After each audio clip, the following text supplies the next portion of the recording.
빅데이터로 인터넷에서 화제가 되고 있는 이슈 살펴보는 시간입니다. 이슈 이수다. 빅데이터를 읽어주는 남자 김덕진 미래사회 IT연구소 소장 스튜디오에 나와 계십니다. 안녕하세요. 네, 안녕하세요. 반갑습니다. 김덕진입니다. 네, 한 주간 이슈 어떻게 뽑으셨습니까? 네, 이번 주는 이제 환경, 스포츠, IT과학, 생활산업 분야인데 이따 말씀드릴 거지만 IT과학하고 산업이 같은 주제로 묶여서 같이 좀 얘기를 드리려고 하고요. 1위부터 좀 전체적으로 얘기를 해보도록 하겠습니다. 네, 1위는 뭡니까? 네, 1위는 환경 분야고요. 키워드는 황사가 이제 먼저. 네, 좀 심했어요 최근에. 네, 그렇죠. 그리고 아직도 이제 며칠째 좀 심해요. 그래서 밖에 있으면 목이 칼칼거리시는 분들도 많고, 특히 이제 주말에는 거의 뭐 강변북로에 보이지 않을 정도로 정말 좀 심했던 모습들을 볼 수 있었는데. 이게 이제 단순히 하루 이틀이 아니라 이번에 지금 한파가 풀리면서 서풍을 타고 중국발 스모그가 유입되고 또 이례적인 겨울 황사까지 겹쳐가지고요. 계속적으로 황사가 있고 최소 이제 목요일까지 수도권을 중심으로 미세먼지 농도가 나쁠 것으로 이제 내다봤습니다. 그리고 이게 이제 금요일이나 토요일에 전국에 많은 비가 좀 내리면서 미세먼지가 해소될 것으로 전망은 하고 있는데요. 근데 이렇게 됐더니 이제 우리가 생활을 할 때 피할 수 있는 분들은 괜찮은데 어쩔 수 없이 이것에 노출돼야 되는 분들이 있단 말이에요. 그렇죠.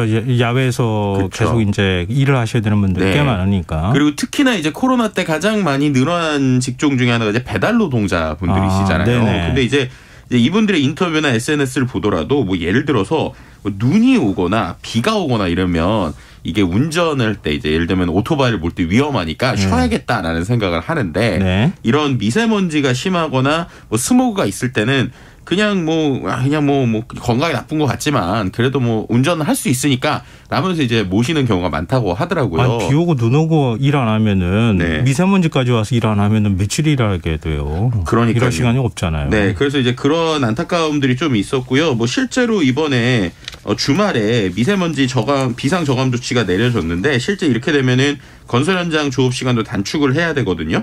그리고 뭐 노동자들에게 마스크도 지급하고 그래야 되는데 현장에서 그런 조치가 있을 때는 목소리가 좀 듣기 어려워져서 이런 부분 좀 이렇게 좀 관심을 가져야 될 것 같다는 얘기를 좀 볼 수 있었고요. 그다음에 또 하나의 환경 키워드가 있었는데 바로 지진이라는 키워드가 있었습니다.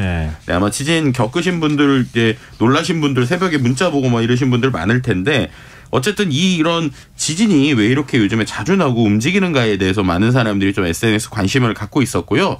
근데 거기에서 이제 많은 분들이 좀 놀랐던 것 중에 하나가 이 지진의 원인이 이미 좀 지진이 난 지 얼마 지났던 이른바 이제 12년 전에 동일본 대지진이 이런 여진의 원인이 된다라고 하는 연구 결과들이 좀 있더라고요. 그래서 이제 어떻게 보면은 이 지진이 계속적으로 깊어지다 보니까는 오히려 많아진다. 그래서 이 수도권 자체도 이제는 지진에서 뭔가 안전하다고는 할 수 없을 것 같다. 이런 이야기들이 나오다 보니까 많은 사람이 좀 놀랐었고 특히나 이제 SNS에서는 최근에 뭐 북한과의 문제도 있고 그러다 보니까 새벽에 오는 문자에 상당히 뭐 놀랐다. 잠을 이루지 못했다. 이런 분들의 어떤 내용들도 볼 수 있었습니다. 저도 그 시간에 잠 안 자고 있었는데 갑자기 지진 문자가 와가지고 깜짝 놀라기도 했었어요. 그러니까요. 자, 2위 주자는 어떤 겁니까? 2위 주자는요. 스포츠 분야고요. 일단은 첫 번째 키워드는 FA컵입니다. 이게 우리나라 FA컵은 아니고요. 이제 영국의 FA컵 얘기인데 황희찬 선수 얘기입니다. 네, 우리 이제 황희찬 선수가 이번에 이제 우리가 월드컵 할 때 아주 멋있는 골을 하나 넣었잖아요. 그래서 이제 그 다음에 또 골을 어떻게 넣을 것인가 그랬는데 이번에 이제 그 리그에서 무득점에 시달리고 있던 울버햄튼 소속의 황희찬 선수가 이제 시즌 첫 골을 넣은 것입니다. 근데 또 누구에게 넣느냐? 2019년에도 골을 넣었던 강호 리버풀을 상대로 이제 경기에서 넣었어요. 그것도 참 드라마틱한 골을 넣었는데 처음부터 출전했던 게 아니라 후반 17분에 교체가 됐거든요. 근데 그때 이제 황희찬 선수의 팀의 울버햄튼이 1대2로 뒤지고 있었어요. 근데 그 상황에서 중원 이제 후반 21분 4분 만에 중원에서 패스를 받고 이른바 이제 원투 패스를 하면서 이제 슛을 했고요. 거기에서 이제 골키퍼 이제 가랑이 사이로 굴러 들어가면서 동점골을 넣은 겁니다. 지난번 골하고 비슷한데요. 네, 약간 이제 달려온 거리는 좀 달리가 했지만 저도 좀 그런 느낌이 들었거든요. 그래서 와 정말 멋있게 넣었다 했고 그 다음에 이제 정말로 영웅이 될 뻔하다가 아쉬웠던 게 심지어 역전골에 어시스트도 할 뻔했어요. 그래서 이제 정말 멋있게 패스를 하고 들어갔는데 이게 이제 옵사이드가 돼가지고 골이 취소가 됐거든요. 네. 근데 좀 약간 이렇게 웃기는 해프닝일 수 있는 게 그 골을 넣었던 선수가 골이 들어간 줄 알고 이제 우통을 이제 벗은 것이죠. 위에 우옷을 벗은 거예요. 그렇게 되면 옐로 카드를 받잖아요. 그렇죠. 근데 옐로 카드는 받았는데 옵사이드 판정이 나서 골은 취소됐든 뭐 이런 약간 우픈 뭐 이런 얘기가 있었는데 어쨌든 이 골 때문에 지금 비겼기 때문에 그러니까 네. 황희찬 선수가 넣은 골로 비겨서 리버풀과 이제 재경기를 또 치르게 되기도 했습니다. 손흥민 선수도 이번에 골을 하나 넣어서 또 주목을 받았고요. 영국에서 이런 좀 즐거운 소식들이 좀 전해지고 있네요. 네, 스포츠 분야에서 또 눈여겨볼 만한 키워드가 있다고요? 예, 맞습니다. 이제 일단 첫 번째 키워드는 GS 칼텍스인데요. 이게 뭐냐면 여자 배구 얘기예요. 네. 실제로 최근에 이 여자 배구의 인기가 이제 꾸준하게 계속 인기를 끌고 있는데 지난 9일에 있었던 서울 장충체육관에서 열렸던 도드람 2023 V리그 여자부 4라운드에서 KGC 인삼공사와의 경기를 했는데 정말 풀세트 스코어 경기 시간만 2시간 22분의 혈투를 벌였습니다. 근데 이게 왜 중요하냐면 네. 이제 우리가 이른바 뭐 야구에서는 가을 야구 이렇게 얘기하듯이 이제 여자 배구에서 봄 배구 그래서 플레이오프 시즌 이런 것들을 보게 되거든요. 네. 근데 거기에 들어갈 때 이제 최대 이제 4위까지가 이제 올라가게 되는데 안정권으로 지금 이 두 팀 GS 칼텍스하고 KGC 인삼공사가 지금 3, 4위를 놓고 이제 계속적으로 치열한 승부를 벌이고 있는 거예요. 네. 그러다 보니까는 한 경기가 어떻게 되느냐에 따라서 이러한 좀 이슈가 있는데 정말 끝까지 가는 혈투 끝에 이러한 그 이제 승리를 이제 GS 칼텍스가 거두게 됐고요. 네. 어느 수준이었냐면 이제 인터뷰를 하잖아요, 감독님들이. 예. 감독님들이 이제 인터뷰를 할 때 취재진들한테 게임 보시느라 힘들었죠. 이렇게 얘기를 하고 선수의 이름을 막 헷갈리시는 등 정말 혈투가 있었는데 이런 것들 때문인지 여자 배구의 요즘에 인기가 좀 높다라고도 볼 수 있을 것 같고요. 네. 또 하나의 키워드가 여자 농구 올스타전이었는데 네. 여자 농구가 우리나라에서 지금 3년 만에 올스타전이 개최가 됐어요. 근데 이게 팬들에 대한 관심을 갖고 직접 선수들이 여러 가지 이벤트를 하다 보니까 이른바 소문난 잔치에 먹거리도 많았다 이런 평들이 나오더라고요. 그래서 우리가 경기력도 경기력이지만 이러한 프로스포츠에서 팬들을 위해서 선수들이 이제 모습을 보여주는 서비스를 보여주는 모습들이 특히나 이런 여자 농구나 여자 배구에서 최근에 좀 많이 화제가 되는 것 같습니다. 팬들 입장에서 굉장히 반가운 일인 것 같아요. 네. 네. 자, 3위 주제는요? 네, 3위 주제 아까 말씀드린 대로 IT 과학 분야고 5위가 산업 분야인데 예. 둘 다 같은 키워드가 나와서 묶어서 말씀드리려고 해요. 예. 바로 제가 좋아하는 CES 얘기입니다. 네. 지난주에도 한번 말씀드렸지만 정말 한 줄로 먼저 좀 말씀드리면 거의 이게 CES의 C가 이게 코레아의 C라고 해야 될지 코엑스의 C라고 해야 될지 할 정도로 정말 미국에서 했는데 우리나라 기업들이 정말 많이 나갔고 심지어 이제 거기 가신 분들의 이야기를 들어보면 정말 한국 사람들의 그 한국어가 그렇게까지 많이 들릴지 몰랐다라고 할 정도로 많은 분들이 또 관심을 가지고 가신 쇼인 것 같아요. 미국에서 열지 말고 그냥 우리나라에서 열면 될 텐데. 그러니까요. 근데 또 어쨌든 중요한 거는 미국에 갔기 때문에 거기에 있는 미국 바이어들을 만나는 게 이제 또 중요하겠죠. 왜냐하면 기본적으로 이 쇼가 요즘에 워낙 일반인들도 많이 가다 보니까 놓치는 부분이 있는데 일단 이 쇼 자체가 가전 박람회이긴 하지만 중요한 거는 바이어들을 만나는 박람회예요. 왜냐하면 기업들이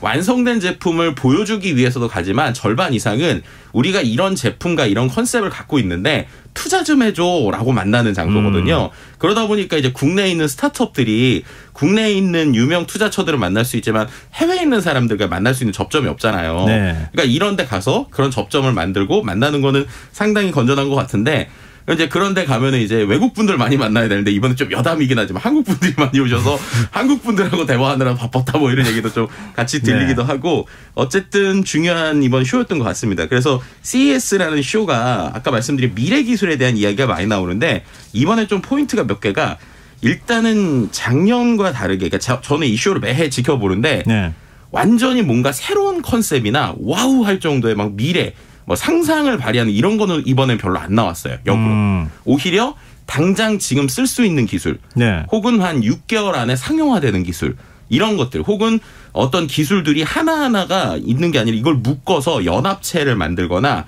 아니면 기업 간에도 우리 기업이 잘났네 우리 기업이 잘났네가 아니라 네. 같은 표준을 만들어서 같이 우리가 연합해보자 이런 형태들의 그림이 많았거든요. 근데 그게 왜 그럴까 생각을 해보면 확실히 지금의 경기를 좀 반영하는 것 같아요. 그러니까 예전 이제 실제로 이번에 이 쇼를 했었던 CTA라고 하는 이 위원회가 있거든요. 거기서도 트렌드 발표를 하는데 그래서 얘기를 한 게 이런 경기가 어려운 시즌에 오히려 신기술을 통해서 돌파구를 찾으려고 한다.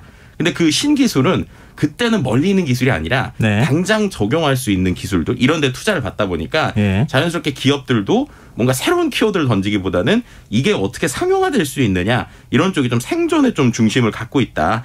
이런 형태들이 이번에 좀 나왔던 특징 중에 하나로 볼 수 있을 것 같습니다. 근데 뭐 기사들이 연일 쏟아져 나오긴 하는데 네네. 모빌리티 쪽에 대한 기사가 많아요. 네, 특히나 이제 모빌리티에서는 이제 두 가지 포인트가 있었는데 첫 번째는 이제 완전 자율주행이라는 게 생각보다 쉽지 않다라는 걸 많은 분들이 공감하신 것 같아요. 그래서 이제 그렇다면 완전 자율주행이 안 됐을 때 그 안에서 자동차의 먹거리가 뭐가 있을까라고 하면은 반 정도는 자동차가 운전해 줄 때 자동차에서 할 수 있는 다양한 엔터테인 경험이나 인포테인 경험과 관련된 이야기가 나오고 있습니다. 그리고 또 차가 운전을 꼭 할 때가 아니더라도 그냥 세워져 있을 때도 그 안에서 만약에 자동차가 전체적으로 디스플레이가 된다면 정말 최고의 360도 영화관이 되는 거잖아요. 그런 관점에서 감성적으로 나눌 수 있는 것들에 대한 게 좀 많이 나왔고요. 가장 흥미를 끌었던 게 BMW 차인데 BMW에서 어떤 컨셉카를 냈냐면 꼭 마치 옛날에 전격 제트 작전 뭐 이거 기억나시죠? 그때 했던 것처럼 키트 이렇게 얘기하듯이 자동차랑 사람이 실제로 감성을 주고받는 컨셉이에요. 그래서 예를 들면은 그 자동차 앞에 있는 저희가 라이트 부분이 얼굴 이모티콘 표정처럼 바뀝니다. 그래가지고 사람이 오면 뭐 어서 오세요 하고 표정이 바뀌기도 하고 그 다음에 이제 우리가 타는 문에 이제 어떤 사람의 이모티콘이 나오기도 하는 대화를 하는 형태도 있고요. 그 다음에 자동차 색깔도 자기가 마음대로 바꿀 수가 있어요. 그래서 이 잉크를 활용해서 오늘은 기분이 좋으니까 빨간색, 다음 날은 초록색 이런 식으로 자동차에서 좀 재미있는 요소들을 많이 만드는 게 좀 이번에 좀 특징적으로 볼 수 있는 모빌리티의 특징이라고도 볼 수 있을 것 같습니다. 네. 근데 미국 소비자 기술협회가 매긴 혁신 순위에서 우리나라가 26위를 기록했어요. 이거 어떻게 된 겁니까? 그러니까 이게 참 아이러니한 건데요. 실제로 혁신상은 휩쓸었고 심지어 이 최고 혁신상이라는 게 있어요. 그게 전체 17개 주는 상이거든요. 근데 그중에서 우리나라 기업이 10개를 탔습니다. 그리고 스타트업이 5개니까 엄청 많이 탔는데 그렇죠? 근데 평가를 했었던 우리나라의 혁신 순위는 26위로 평가를 한 거예요. 그렇죠? 이게 각 영역별로 나눴는데 한국이 연구개발 투자에서는 A+, 원격 의료, 뭐 디지털 다산, 드론, 기업 활동 이쪽은 다 A+예요. 근데 다양성 부분에서 D를 받았고 그다음에 사이버 보안 부분에서 F를 받았습니다. 그리고 환경은 B, 세금은 C. 그러니까 우리가 전반적인 게 아니라 특정 업이나 잘하는 거 좀 몰려 있어서 더 인프라적인 거나 기반적인 게 더 필요한 것이 아니냐 이런 식의 평가들이 좀 나오기도 했습니다. 네, 그런 부분도 우리가 좀 보완해서 그렇죠. 진짜 진정으로 세계 1등이 좀 됐으면 좋겠다. 맞습니다. 네, 좋은 기회를 좀 찾아야죠. 네, 오늘 이슈이스다 여기서 마무리하겠습니다. 지금까지 김덕진 미래사회 IT연구소 소장과 함께했습니다. 오늘 말씀 고맙습니다. 네, 감사합니다. KBS 1라디오 김성환의 시사야 1부 순서는 여기서 마무리하겠습니다.